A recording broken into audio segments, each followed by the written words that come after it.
First contact's grave miscalculation.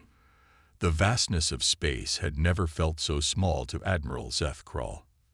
From the command deck of the Vraxian dreadnought Inevitable Conquest, he watched as the blue-green planet rotated slowly on the main view screen. Earth, such an unremarkable name for what the Vraxian Empire considered an unremarkable world. His six-fingered hand tapped impatiently on the glossy black surface of his command console as preliminary scan reports flooded in. "Their technology is primitive by our standards, Admiral," reported Science Officer Villa Moore, her translucent skin pulsing with the blue bioluminescence that indicated excitement among their species. "They've barely mastered nuclear fission. Their space presence is minimal. A few orbital stations, rudimentary satellites, and they've only sent primitive exploratory vessels to their nearest planetary neighbor." Zeth Krull's mouth tentacles curled in what his species considered a smile. "Perfect. The High Command expects this system to be secured within one lunar cycle.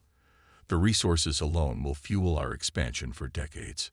The Vraxian Empire had conquered 17 solar systems in the past century, each following the same efficient pattern: identify, assess, overwhelm, and assimilate.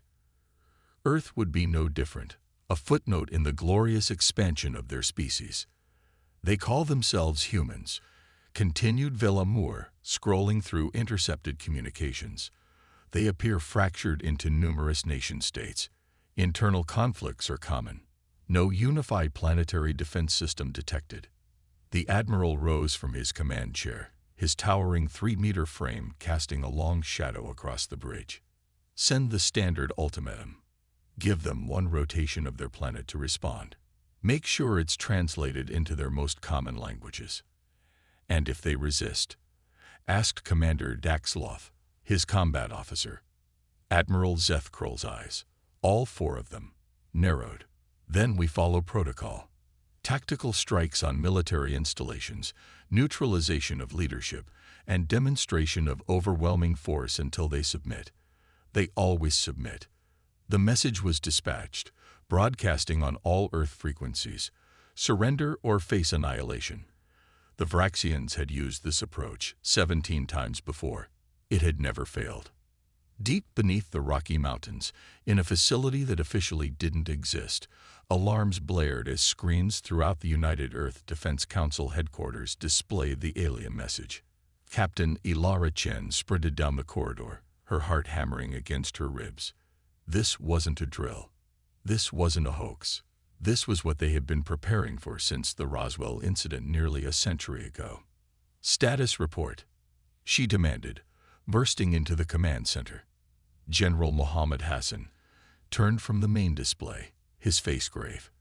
"First contact, Captain. Not the friendly kind. We've got a fleet of unknown vessels just beyond lunar orbit.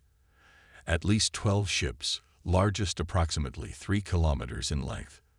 The room fell silent as the alien ultimatum played again. "People of Earth, you are now within territory claimed by the Vraxian Empire. Your technological and societal development has been assessed and found inadequate for independent status. You will surrender all governmental authority to Vraxian Command within one rotation of your planet. Resistance will result in escalating force until compliance is achieved. This is not negotiable." President Liang's face appeared on a separate screen, linking in from the emergency bunker beneath New Geneva. "General Hassan, Captain Chen. The Security Council is assembled. What are we looking at?" Captain Chen stepped forward. At 35, she was young for her position, but her expertise in xenotechnology had made her invaluable to the UEDC. "Madam President, based on their approach and communication, we're dealing with a Type IO civilization, significantly advanced beyond our public technology, but not beyond what we've been developing in the classified programs. Can we negotiate?" asked the President. "Their message suggests they don't view us as equals," replied General Hassan. "They're following conquest protocols." "Then we activate Prometheus," said Captain Chen quietly. The room tensed. Prometheus wasn't just a defense program. It was humanity's best-kept secret. For decades, governments around the world had been funneling resources into reverse engineering technology recovered from crashed alien vessels, while publicly, humanity appeared to be taking its first tentative steps into space. Secretly, they had made quantum leaps in weapons technology, propulsion systems, and defensive capabilities. President Liang's expression hardened. "You're certain we're ready?" "We've been ready for 15 years, Madam President," replied Chen. "We just hoped we wouldn't need to reveal ourselves so soon." Admiral Zeth Kroll was surprised when the humans responded within hours rather than taking the full day they'd been allowed. Even more surprising was the unified response, a single human female in what appeared to be a military uniform, addressing them with unexpected confidence. "To the Vraxian vessels in Earth orbit, we have received your communication. Earth does not recognize your claim to our system, nor do we acknowledge your authority. We request you withdraw immediately." The bridge erupted in laughter, a strange hissing sound from Vraxian throats. "They think they have a choice," scoffed Commander Daxilov. "Shall I prepare the first strike package?" Standard protocol suggests targeting their largest military installations. But Admiral Zeth Kroll studied the human's face on the screen. Something in her expression gave him pause. Not fear, not desperation. Something else. "Proceed," he said finally, "but start with a demonstration. Target one of their uninhabited polar regions. Let them witness our weapons capability before we escalate." The inevitable conquest moved into position, its massive particle cannon charging. The weapon fired, a blinding beam of energy lancing toward Earth's Antarctic region. But something impossible happened. The beam never reached the surface. Instead, it dissipated against an invisible barrier approximately 100 kilometers above Earth. "What happened?" demanded Zeth Kroll, rising from his chair. "Malfunction." Science Officer Velamore's hands flew across her console. "Negative, Admiral. Energy readings indicate our weapon was intercepted by some kind of shield technology." "Impossible," hissed the Admiral. "Their technological assessment showed no such capabilities." The communication screen activated again, showing the same human female. This time, she was smiling. "Perhaps we were unclear, Admiral Zeth Kroll. Allow me to restate, Earth is not defenseless. Earth is not primitive. And Earth is not surrendering. This was your only warning." Before the Vraxians could respond, sensors across the fleet screamed with warnings. From Earth's surface and from hidden bases on their moon, hundreds of small craft were launching, vessels that moved with a speed and agility that should have been impossible for human technology. "Battle stations," roared Admiral Zeth Kroll. "All ships, defensive formation." The first wave of human fighters reached the Vraxian fleet in minutes. The aliens expected primitive missiles or rudimentary energy weapons, easy to deflect with their advanced shields. Instead, the human vessels fired quantum-phased weapons that passed through Vraxian shields as if they weren't there, striking hull plating with devastating precision. 2 Vraxian cruisers exploded in brilliant flashes of light. "How?" demanded Zeth Kroll, watching in horror as his supposedly invincible fleet was thrown into chaos. "How do they have this technology?" On the main screen, the human female appeared once more. "Admiral, you made a critical error in your assessment. You intercepted our public communications, scanned our official satellites, and observed our acknowledged space presence. What you failed to realize is that we've been watching the stars for centuries. And preparing. Those 17 worlds you conquered, they sent warnings. We listened. We learned. We adapted." Zeth Kroll felt his confidence drain away as a second wave of human ships joined the battle. His fleet, expected to easily conquer an entire planet, was now fighting for survival against an enemy they had catastrophically underestimated. "Retreat," he ordered, his voice hollow. "All ships, emergency fold to Rally Point Omega." As the remnants of his fleet prepared to jump to safety, Admiral Zeth Kroll stared at the image of Earth on his view screen. The humans had not just resisted. They had defeated his opening assault with embarrassing ease. This would not be the footnote in history he had anticipated. This would be a war. The Empire's education. Admiral Zethkrol stood before the holographic display showing the devastating losses from their first engagement with Earth. 7 of his 12 ships destroyed, 3 heavily damaged, and only 2, including his flagship, remaining fully operational. In all his cycles of service to the Vraxian Empire, he had never experienced such a humiliating defeat, especially not against a species categorized as technologically inferior. "Explain this," he demanded, his voice dangerously quiet as he addressed his intelligence staff. Science Officer Velamour's bioluminescence had dimmed to a nervous flicker. We were deceived, Admiral. The humans deliberately maintained a facade of primitive technology. Our initial scans detected only what they wanted us to detect. And their weapons? Their shields. Pressed Zethkrol. Analysis suggests quantum tunneling technology for their weapons, similar to theoretical projects our own scientists abandoned as impractical centuries ago. Their shield systems appear to use a form of gravitational manipulation we haven't encountered before. Commander Daxloth, nursing an injury from the battle, spoke up. "Sir, we need to report this to High Command. Request reinforcements." Zethkrol's mouth tentacles twisted in fury. "And admit we were outmaneuvered by a species we classified as primitive. No, we will regroup and adapt our strategy. The Empire conquers. We do not retreat." On Earth, the mood at UEDC headquarters was cautiously victorious. The first major engagement had gone better than even their most optimistic projections. Captain Chen studied the holographic representation of the retreating Vraxian ships. "They're regrouping beyond the orbit of Mars," she reported to the assembled military leadership. "Based on their energy signatures, they're conducting repairs and probably reassessing their battle strategy." General Hassan nodded. "How long until they're ready for another attack?" "My estimate, 48 hours at most. They'll come back with a different approach, probably more cautious, more precise." President Liang's voice came through the command center speakers. "Captain Chen, the Security Council has authorized full deployment of Project Prometheus assets. What's your assessment of our capabilities against a renewed offensive?" Chen's expression remained determined but realistic. "We surprised them once, Madam President. We won't have that advantage again. The quantum shield network performed above expectations, but it's power-intensive. We can't maintain it indefinitely. And our phase shift fighters caught them off guard. But Vraxian ships are adapting already. Their armor composition was changing even during the battle." "What's your recommendation?" asked the President. "We need to take the fight to them," Chen replied without hesitation. "A defensive posture plays into their strengths.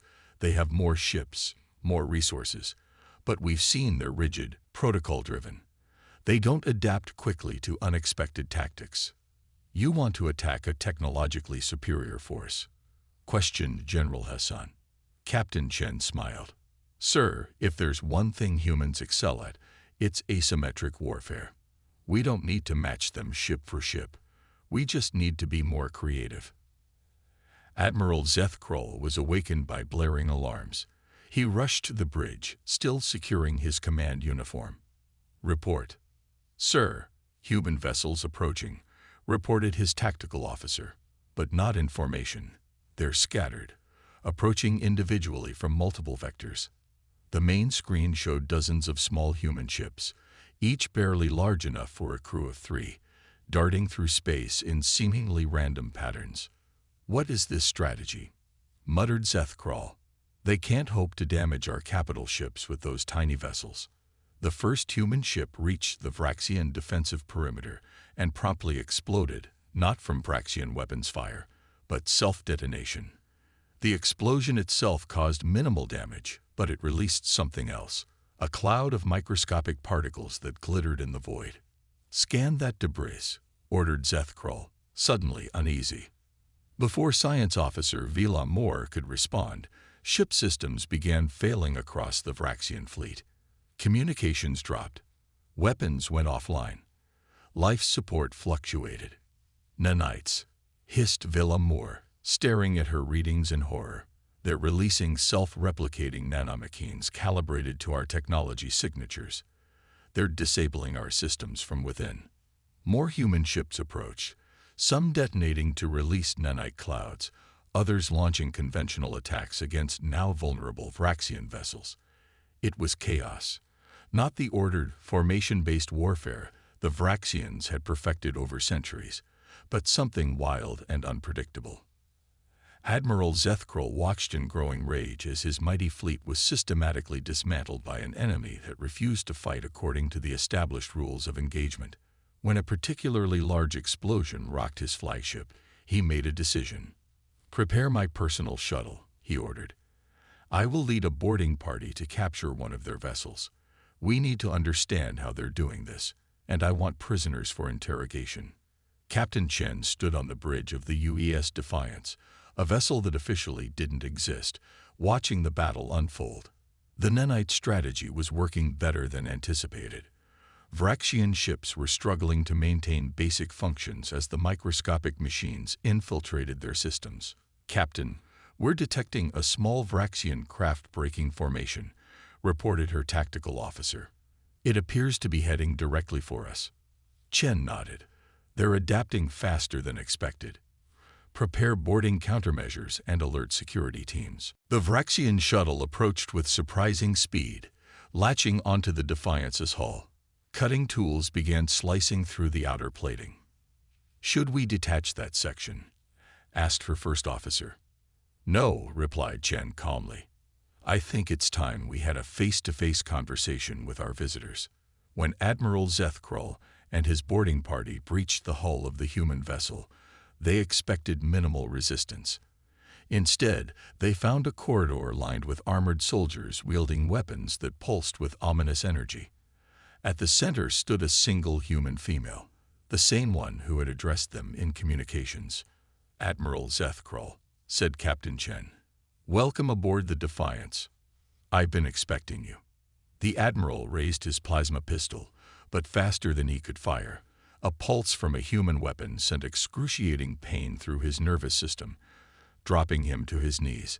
His boarding party suffered the same fate. "Non-lethal neural disruptors," explained Chen as she approached. "We wanted to talk, not kill you." "How?" demanded Zethkrol, struggling against the pain. "How do you have this technology? You were supposed to be primitive." Chen crouched to meet his four eyes at their level. "Let me tell you a story, Admiral. Nearly a century ago, one of your Empire's scout ships crashed on our planet. We recovered technology, learned from it. 50 years ago, we detected transmissions from your conquered worlds. We listened, decoded, understood. 30 years ago, we captured another scout ship, intact this time, and reverse-engineered its propulsion system. Everything you've seen us do, we learned by studying you and your enemies while you weren't watching." Zethkrol's eyes widened in shock. "That's humanity's greatest strength, Admiral," continued Chen. "We adapt. We learn. We take ideas from everywhere and improve them. Your empire is conquered through overwhelming force. We've survived by being smarter, more resourceful." She stood up, looking down at the defeated alien. "You have two choices now. Return to your empire and inform them that Earth is off-limits, that attempting to conquer us will cost more than they're willing to pay. Or continue this fight and discover just how creative humans can be when our survival is threatened." 3 days later, the remains of the Vraxian fleet gathered their damaged vessels and retreated from the Sol system. Admiral Zethkrol, released by the humans as a gesture of good faith, stood on his bridge watching Earth recede on the view screen. "Set course for the Imperial Core," he ordered quietly. "Maximum speed." Commander Daxeloth approached cautiously. "Sir, what will you tell High Command? They expected us to return with a conquered world." Zethkrol was silent for a long moment. "I will tell them the truth, that in all our expansion, we have finally encountered a species that cannot be conquered through our standard methods. That continuing this conflict would cost the Empire resources it cannot afford to lose. They'll see it as failure, warned his commander. No, replied Zethkral, his eyes still fixed on the diminishing blue planet. I will make them understand it as wisdom. The humans have a saying I learned during my conversation with their Captain Chen. Choose your battles. This is one the Empire should not choose. As the Vraxian fleet disappeared into fold space, a new entry was added to the Imperial threat database. Humans. Extremely dangerous, technologically adaptive, unconventional warfare specialists. Threat assessment, maximum. Recommended approach, diplomatic contact only. Avoid provocation at all costs. And throughout the galaxy, as word spread of the Vraxian Empire's unexpected defeat, a new understanding emerged about the deceptively primitive-looking blue planet in an unremarkable solar system. Humans were the last species you would ever want to provoke.